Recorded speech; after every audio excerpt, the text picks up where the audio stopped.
Halo semuanya, kami dari kelompok 6 akan menjelaskan materi mengenai konsolidasi. Sebelum itu kami akan memperkenalkan diri kami masing-masing. Saya Andre Wamo, NIM 2022 79033. Nama saya Krisna Prasetya, NIM 2022 79032. Saya Sarian Depong, NIM 2022-79034. Halo, saya Stefani Natalia Saubrua, NIM 2022-79035. Baik, terima kasih. Berikut penjelasan dari kami kelompok 6 mengenai konsolidasi. Halo semuanya, nama saya Rahel Kawer dengan NIM 2022-79031. Saya akan menjelaskan mengenai konsolidasi. Konsolidasi adalah proses di mana berkurangnya volume atau berkurangnya rongga pori dari tanah jenuh berpermeabilitas rendah akibat adanya pembebanan. Proses ini akan terjadi jika tanah jenuh berpermeabilitas rendah ini dibebani, sehingga akan terjadi tekanan air pori tanahnya bertambah. Akibatnya, air mengalir ke lapisan tanah dengan tekanan air pori yang rendah yang diikuti dengan penurunan tanah. Proses konsolidasi di lapangan dapat kita amati dengan pemasangan piezometer, di mana besarnya penurunan dapat kita ukur dari titik referensi yang diterapkan. Kemudian yang berikut adalah analogi konsolidasi satu dimensi.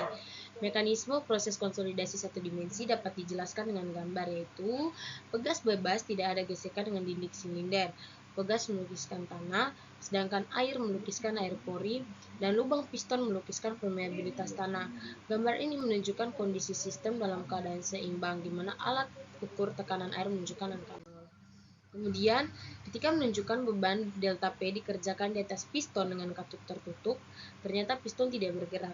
Hal ini disebabkan air tidak keluar dari tabung, sedangkan air tidak dapat mampat. Pada kondisi ini, beban sepenuhnya dipikul oleh air. Pengukur tekanan air menunjukkan angka 0 ditambah dengan delta P.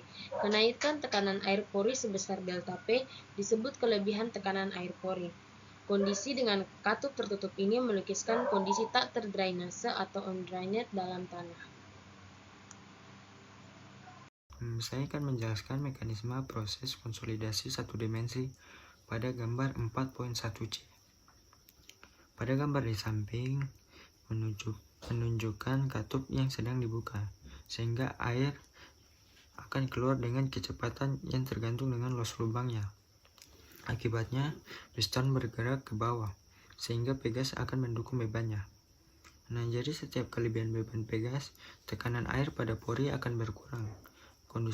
Kondisi ini menggambarkan tanah yang sedang berkonsolidasi. Selanjutnya pada gambar 4.1D, pada proses gambar 4.1D akan terus berjalan sampai tekanan air menjadi 0. Kedudukan ini melukiskan kondisi terdrainase atau drained, dan pada saat angka pori menunjukkan konsolidasi telah berakhir. Selanjutnya, lempung normally consolidated dan over consolidated. Jadi, lempung normally consolidated atau NC adalah tegangan efektif pada suatu titik dalam tanah lempung yang berlaku sekarang merupakan tegangan maksimalnya. Selanjutnya, lempung over consolidated atau OC adalah tegangan efektif pada suatu titik dalam tanah lempung karena sejarah geologinya yang pernah mengalami tegangan yang lebih besar dari tegangan yang sekarang. Saya menjelaskan bagian lempung normally consolidated dan over consolidated. Bisa kita lihat pada slide, tekanan prakonsolidasi adalah tekanan maksimum yang pernah dialami tanah dalam sejarah geologisnya. Jadi kondisi normally consolidated itu terjadi jika tekanan overburden efektifnya pada waktu sekarang itu sama dengan tekanan prakonsolidasinya. Sedangkan untuk kondisi over consolidatednya itu terjadi jika tekanan prakonsolidasinya lebih besar dari tekanan overburden efektif yang ada pada waktu sekarang. Nah, untuk nilai banding over consolidation atau over consolidation ratio-nya itu didefinisikan sebagai nilai banding tekanan prakonsolidasi terhadap tegangan efektif yang ada, atau bila dinyatakan dalam persamaan sebagai berikut ini.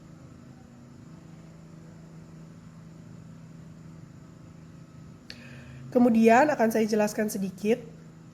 Untuk over consolidation rasionya, kalau nilainya itu 1, maka dia termasuk normally consolidated. Kalau dia lebih dari 1, dia termasuk over consolidated, dan kalau dia kurang dari 1, dia itu termasuk under consolidated. Nah, dalam hal ini tanah adalah sedang dalam keadaan konsolidasi ya.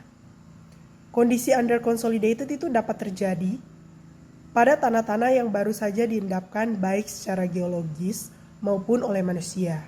Dalam kondisi ini, lapisan lempung belum mengalami keseimbangan akibat beban-beban di atasnya. Uji konsolidasi.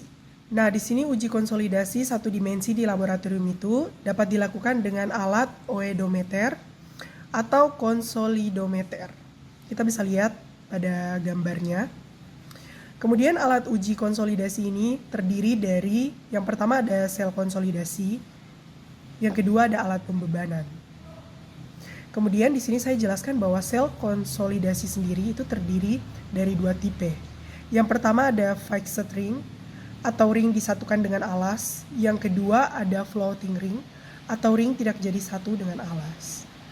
Berikut ini tuh adalah cara-cara pemakaian alat ini. Yang pertama nih, tanah dimasukkan hati-hati ke dalam cincin besi.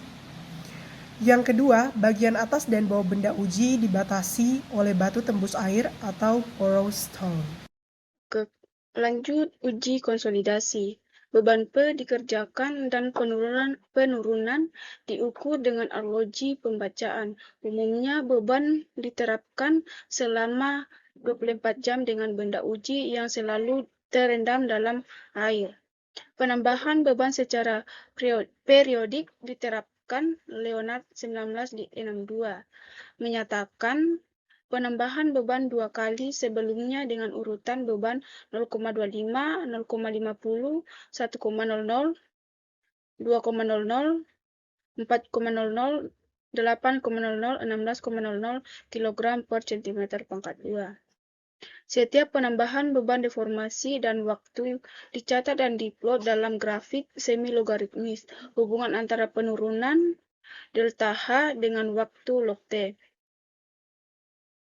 Kemudian kedudukan satu kompresi awal akibat beban awal terhadap benda uji. Kedudukan 2 bagian garis lurus menunjukkan proses konsolidasi awal. Dan yang ketiga, menunjukkan proses konsolidasi sekunder. Ini dapat kita lihat di gambar. Kemudian untuk penambahan beban, tegangan yang terjadi tegangan efektif. Jika nilai GS, dimensi awal serta penurunan dicatat, maka angka pori diperoleh selanjutnya. Tegangan efektif dan angka pori E diplot di grafik semi-logaritmis. Ini dapat kita lihat di gambar berikut ini.